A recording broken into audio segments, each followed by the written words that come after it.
What's up, y'all? Peace and many blessings. Thank you so much for joining me. So this is gonna be welcome or welcome back. One thing that I noticed is I never seem to introduce myself in my videos. It's like, does it actually matter? Does it matter that I'm Tanaya? I guess for people to know who I am. My name is Tanaya like papaya, and I'm here today with opinions, facts, and everything in between. But now I really just wanted to turn on my camera because I had a lot of different things coming up about beauty, relationships, gratitude, and maybe that's just what it'll be: beauty, relationships, and gratitude. I am back in Philadelphia. Philadelphia is my hometown, and which I've moved away from in 2021 or maybe 2022. Does anybody else feel like 2022 was 2 years ago? And I felt like that since the beginning of the year. Like, it's not even on no, oh, the year's about to change and it's actually about to be 2 years ago. Like, when I look at last year, it feels like it's 2 years ago, not one. There's that. But yeah, so I moved out of my hometown, moved to Florida, lived in Florida for a year, sold all of my things. Car, left the lease alone, all that. There's a deeper story to that, but whatever. And then I left and just started traveling. During those travels, I was just like, damn, I really don't want to have to stop and go back to Philly. But I was also battling still this whole thing about worth and like finances, attaching my worth to how much I was getting, even though I'm literally living all the experiences that I want, just not in the way that I thought I would have them. And that had me still worried. And it's just like, girl, you're experiencing the life. Can you just live in the life and be okay with that? But, this 3D stuff be getting to me. 3D stuff be getting to me sometimes. So anyway, one thing that I was saying just now, I was recording something on my story about life being easier when you're attractive. And then immediately after I said it out my mouth, I'm like, you know what? That worked both ways. Because yes, if you look better, if people find you attractive, as far as they think that you're beautiful, they think that you're handsome, they're going to be more likely to be kinder to you, give you nice things, give you free things. It's like the offers and opportunities are different, but that's just off of face value. Boom. But then there's also the attraction that we have inside, right? And I think that one is a little bit stronger because, again, beauty is subjective. So if everything depends on how beautiful or how attractive physically someone thinks you are, then, you might get a little bit far, but there'll be very transactional experiences that you'll have. And you're not really going to get to depth unless y'all actually build a relationship that's deeper than the face value, literally the face value. But then being attractive as far as the insides, I want to talk about the solar plexus, but then I also want to talk about the heart. Your confidence to attract the things that you desire, but then also how ready you are to receive it, how open you are to receive the blessings. Life is easier when you are attractive. So when you're intentional about what you attract. So there's that too. And sometimes the things that we attract into our lives, like, say you're trying to manifest $1 million, but you don't have no boundaries. You're going to attract a whole bunch of things to get you ready for that. And that road might not feel like the best. You're like, yo, is my $1 million even coming? Like, it just seemed like, what's the point of having $1 million if you don't have the boundaries to keep it, the strength to keep it, the motivation to make more, just whatever. Sometimes the experiences are leading us to exactly what it is that we want, but it's helping us with skill building. Yeah. But knowing that life is easier when you're attractive, it kind of make you want to be more intentional about what you attracted. Make you be more intentional, period. Do nothing without intention. Then I had I got up at 5 a.m. today. I'm still a little tired, actually. And my tea is being used to prop it up. I'm like, where the tea at? Got up at 5, and I was just looking for something to do. I'm like, where the books at? I'm staying at my mom's house right now. Whoa, gotta backtrack, do another story, because I was so resistant to staying with my mother because of all these stories that I made up in my head. So I've been just staying with my dad. Good old reliable, like his life, his schedule, everything. It just aligns with me. And I stayed here, and it's so much, it's great. So anyway, I stayed at my mom's house. So that's why I was looking for the book. I'm like, where does she put the books at? Then I realized that we live different because my house would be full of books, paintings, and plants. And hers is full of cookware, red and purple. But she did have some books. I wound up getting a book, read the first page, immediately got turned on because it's a book about Black women writers, but the focus is on language. So delicious. I love when people talk about language. I love the relationship that humans have to language, how we communicate with each other, the different ways that things sound, like the fact that people just be making sounds and understanding each other. That's amazing. What the freak? And let me not get off track. the book led me to realizing that my neck and my upper back was really, really hurting me. And I'm like, it's not this bad. Because between Curacao, the Dominican Republic, my dad's house, and my mom's house, those all these different beds. That's plenty different beds. And in Florida, I slept on the floor. Never had back pain. It was so great. I slept on the floor intentionally, like a little Japanese style flooring, Japanese style bedding. So at 5 a.m. today, it came through to me once the attention was drawn to my neck, like, I don't think that this is from all them beds I've been sleeping in, because usually all of them couldn't have been wrong, essentially. Like, I'm not about to keep blaming things outside of myself. The only thing that's been consistent outside of the beds and outside of the places is me not moving my body, not being intentional about yoga and doing all that. When I know I was just on a whole rant about how drinking tea makes me feel good. Moving my body makes me feel good. When I get to reach a new flexibility point, or I get to feel something different by way of a movement. Earlier today, I'm moving. I just start caressing my face and kissing my hands and stuff. And that was just by way of the ancestors. That felt good. And I've just been denying myself that. But also, it's starting to be trapped energy. It's starting to be trapped energy. And that makes sense with, like, the clarity that I've been missing. I mean, not really missing it, because, you don't ever miss nothing that's for you. But I definitely could have, whatever. I see it. I see it. I didn't do anything wrong in this life. I'm not about to blame myself. It was part of the journey. But now I'm really learning, like, if I want to build a routine for myself, if I want to find comfort in wherever I'm at, I create that environment for myself in the environments that I'm in. And that starts with making sure that I can make me some tea. That starts with making sure, no matter what it looks like, I create the space for me to move my body. I like to do body movement than yoga, just because yoga be drowned in a whole bunch of terms and whatever. So yeah, intentional movement, breath work, meditation, all of those things, and crafting. So I think tea was a part of crafting for me, because I get to blend herbs. And when I was in Nourish, a restaurant in Philadelphia, which I love, one of the guys had taught me that essentially, like, when you mix herbs, you want to do this odd rule, like, keep it odd as far as the different things that you're going to mix up. So I might do hibiscus, rose petals, rose hips, hibiscus, rose hips, and rose buds, mixing all those three, because the properties will now, like, make a triangle. They kind of making a holy trinity versus canceling each other out if they're even. If it's 4, then it's 2 and 2, and you'll still get some type of canceling out factor. I don't know the science behind it, but I did take heed, and I felt myself already intuitively doing that. He kind of just confirmed it for me in person. I always kind of just mix 3 or 5 or 1. So that whole thing, like, I feel like being able to use my intuition to go toward a herb. In my apartment, I had like a little herbal apothecary. I had a whole bunch of herbs bottled up in glass jars, labeled them and things like that. And that made me feel good. I'll just kind of let my hands guide me to whatever my body needed that day. And then if I needed to remind myself and, like, look up what the herb meant, it would, like, align to some type of bodily feeling or even mental feeling that I was feeling the day before, or one that, like, say I looked it up afterwards. Yeah, I don't know. Basically, the ancestors got me together, and they said, baby, you're going to start moving. You're going to start moving this body of yours. And a prayer of mine is actually to just be skinny. I love it. I love it so much. Whereas I know that historically, ancestrally, it's like, no, I don't even know if it's ancestrally, but historically, they do say that, like, when you're bigger, there's signs of, like, richness, because obviously you eat and you ain't missing no meals. By the way, what'd he say? He could tell, like, hey, so it looks like everybody has a preference. Everybody has a preference. I've been a lot of different body weights. And my favorite one is the thinnest. I feel better in that instance. I guess it's something about me before being afraid of taking up too much space. Whereas I was bigger, I never danced in public. It was so many things where I just wanted to kind of just not express my movements, not express my body, not really express myself, because I felt too big for everything.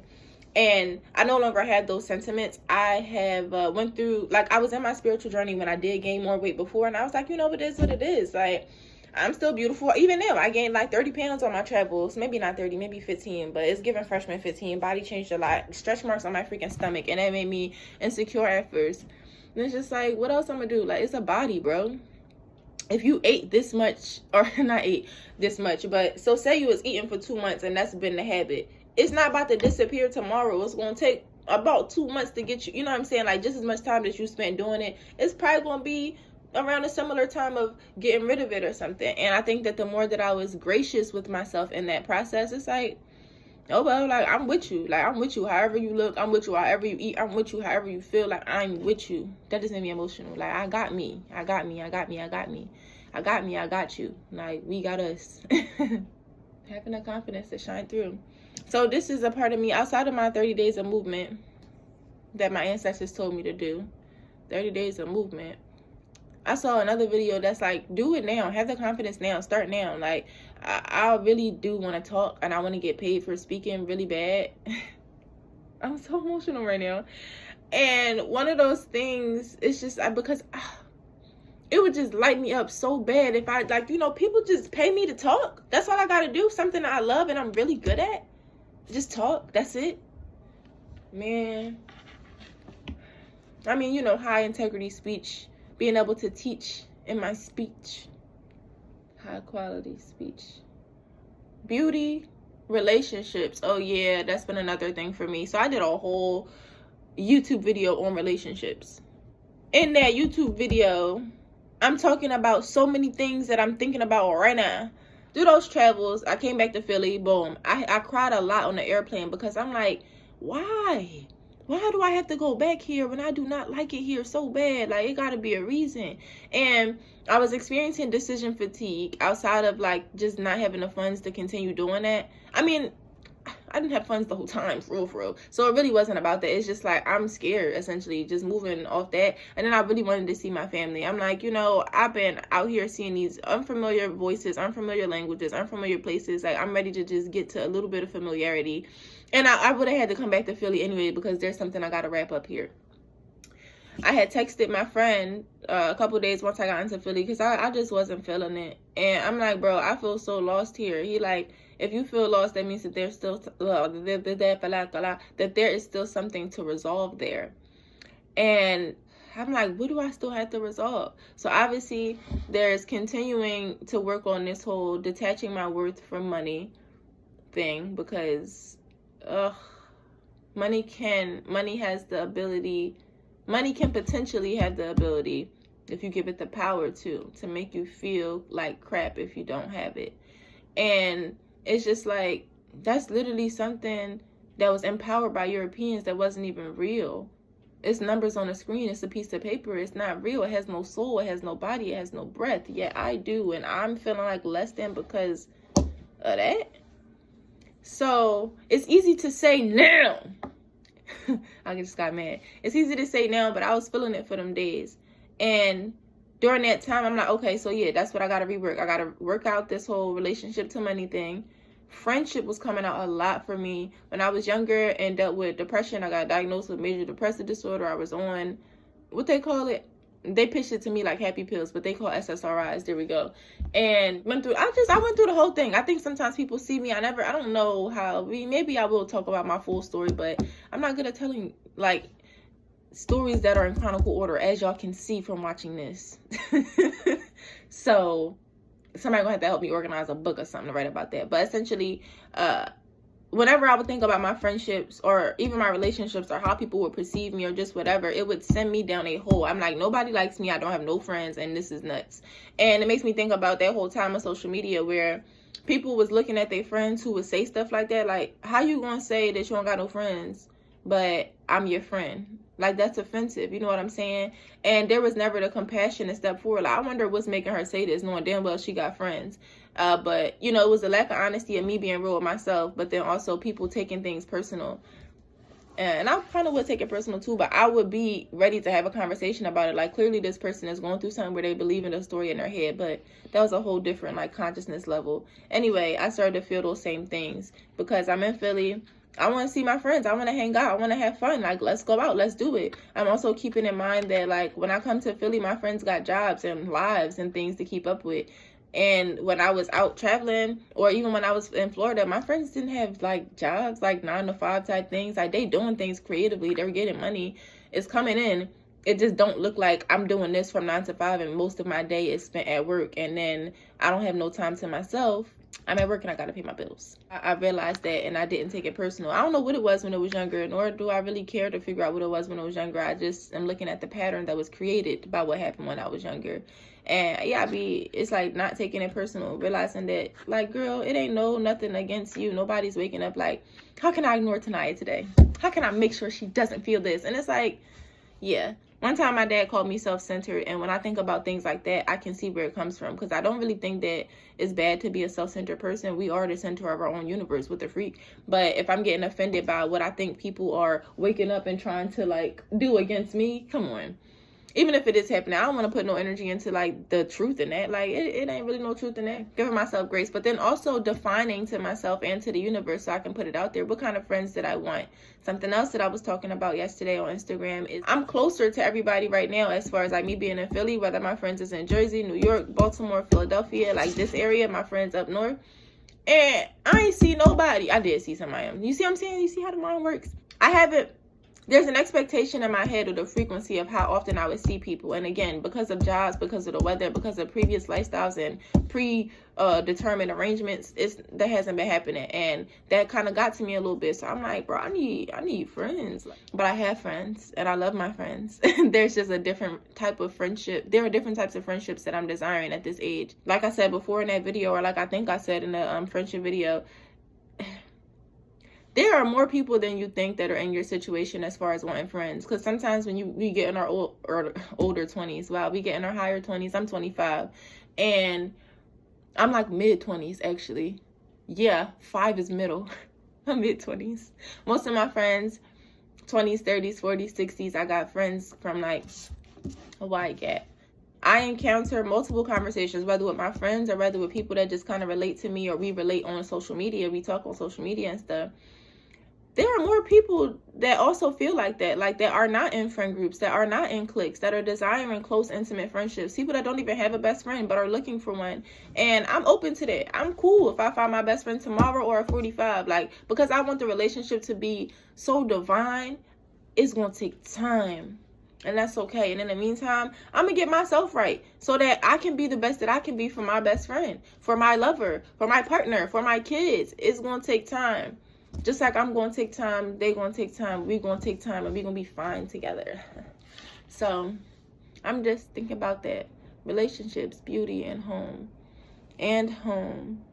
I actually just looked at one state that I actually wouldn't mind experimenting to live in. It's like I'm really starting to get clarity. I asked God, like, can you please show me where I'm supposed to live? These are 3 different things that I'm like not battling, but I'm trying to meet with the knowing of where I'm supposed to live at as far as location. Like, I do not want to live in the United States for real. But if I'm not living in the United States, the whole world is an oyster. And it's like I need a little pinpoint or like where to push me. Because I can do research on the whole freaking world and still not know what I want to do. So I'm looking at places. I'm feeling inside my body what feels good. Staying open to receiving signs and things like that. And things have been coming slowly but surely. So I'm looking at one state just in case I do want to stay in the United States. I don't. Just in case I got to stay in the U.S. to handle some things for a little bit longer before I leave. Yeah, I'm just searching for a home base. I want to travel. I want to continue having travel opportunities. I just would like to have a home base. Tanaya's looking for a home base now. Okay, that's what you want. That's one thing. The other thing would be, what is the travel opportunities? What are they? I'm getting plenty of opportunities to travel. I think that I would just like them to be attached to some type of income. Like, pay me to go, but you know, this is me trying to be attached to how it is. Girl, if you're getting opportunities to travel, why does it matter that it's not attached to the income? Can the income come later? Can it detaching from the how is also something I've been trying to do. And then the third thing, what I'm gonna do for income, where I'm going to live at, and what country. Yeah, where I'm going to live at and what country, I guess, could be tied into 2, but in my head they're 2 different ones because of the other things that fall under the category. So much to do, so much to learn, so much to see, so much to feel, so much to process, so much. I'm really letting y'all in. Okay, so I think that's all for today. I'm low-key going to make me some more tea, roll me up a little something, and then figure out what's next. Or maybe tap into that book some more because of the writers. I just realized it doesn't matter. If you would like to see me talk about anything, if you have any questions, if you want to know more about me, you just let me know. You type it down. You type it down. Sure. Type it down in them comments right there for me, baby. And Auntie gonna get back to you. No, just Auntie. And I'll get back to you. I love talking. I love conversation. So that's how we do that. Thank you. Thank you for watching. Thank you for spending time with me. Hatapu. Peace unto you.